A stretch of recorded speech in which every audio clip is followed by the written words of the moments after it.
तो आशीष, bank of India के बहुत बढ़िया अपडेट्स। इनफैक्ट शायद आज ये स्टॉक पीएसयू बैंकिंग लॉट में स्टैंड आउट हो जाए। अगर हम ग्लोबल बिजनेस की बात करें तो 12% बढ़ के लगभग 15 लाख करोड़ के पार चला गया है। ग्लोबल डिपॉजिट्स में 10% की ग्रोथ, एडवांसेस में 14% की ग्रोथ, और अगर हम डोमेस्टिक डिपॉजिट्स की बात करें तो ये भी लगभग 7.3 लाख करोड़ रुपए के आसपास आते हुए नज़र पड़ रहे हैं। और डोमेस्टिक एडवांसेस यानी जो लोन इन्होंने दिए हैं इस पे नज़र करिए, लगभग 6 लाख करोड़ को बिल्कुल ही छू दिया है, और 15% की यहाँ भी ग्रोथ आती हुई नज़र पड़ रही है। तो काफ़ी strong Q2 update bank of India का दिखाई पड़ रहा है एडवांसेस ग्रोथ के लिहाज से। और मेट्रोपोलिस हेल्थ केयर यहाँ भी अगर आप देखें तो Q2 के अपडेट्स ठीक ही दिखाई पड़ रहे हैं। रेवेन्यूज़ में 23% की ग्रोथ, और जो कंज्यूमर बिजनेस है यहाँ 16% का टोटल ग्रोथ देखने को मिल रहा है। और स्पेशलिटी टेस्ट्स जहाँ मार्जिन अच्छे हैं यहाँ 36% का साल दर साल बेसिस पे ग्रोथ दिखाई दे रहा है।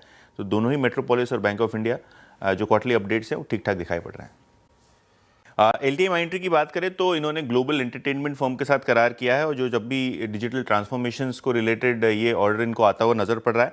इनफैक्ट ये बताया जा रहा है कि LTIMindtree का सबसे बड़ा ऑर्डर अभी तक की हिस्ट्री में ये दिखाई पड़ेगा।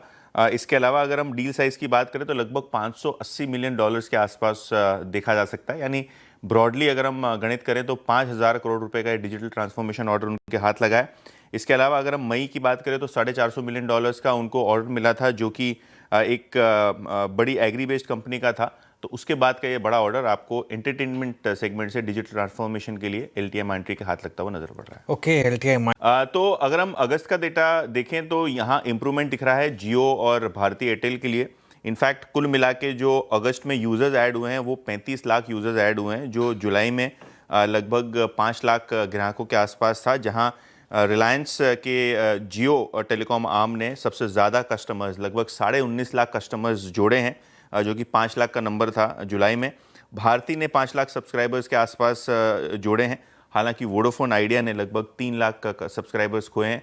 अच्छी बात ये भी रही है कि BSNL ने फिर से एक बार जो किपेक्स किया है, जो MTNL को उन्होंने टेक ओवर किया है 2 मेट्रो सिटीज़ में, तो वहाँ भी आप एक एडिशन देख रहे हैं, जिसके कारण नेट अगस्त का जो एडिशन फिगर है वो 35 लाख के पार जाता हुआ नजर पड़ रहा है। चलिए आदित्य बिरला लाइफस्टाइल यानी ABLB, यहाँ जो ब्लॉक डील हुई थी उसके बाद स्टॉक में 8% का जंप आया था। तो कहीं ना कहीं ये stock of the day yesterday आपको दिखाई पड़ रहा था।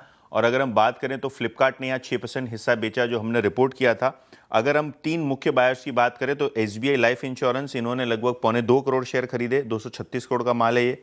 निपॉन म्यूचुअल फंड ने 240 करोड़ का माल, और ICICI प्रू ने लगभग 2 करोड़ शेयर्स यानी 260 करोड़ रुपए के आसपास यहाँ खरीदारी की। तो ये 3 फंड्स में ही अगर आप देखें तो 80% ब्लॉक खत्म हो गया। बाकी छोटे छोटे बायर्स थे अलग अलग, लेकिन हाँ ये 3 बड़े बायर्स यस्टरडे ABLB की ब्लॉक डील में, जिसके बाद शेयर में काफ़ी अच्छा ट्रैक्शन देखने को मिला। वो जब घर तो सबसे पहले बात करते हैं ब्रिगेड एंटरप्राइजेस की। इन्होंने चेन्नई में एक नया जॉइंट डेवलपमेंट एग्रीमेंट शुरू किया है, जिसकी कुल वैल्यू लगभग 1,000 करोड़ रुपए पोटेंशियल में होती हुई नज़र पड़ सकती है। ये पूरी तरीके से एक रेजिडेंशियल प्रोजेक्ट है जो चेन्नई में ये प्रीमियम सेगमेंट में लॉन्च करेंगे।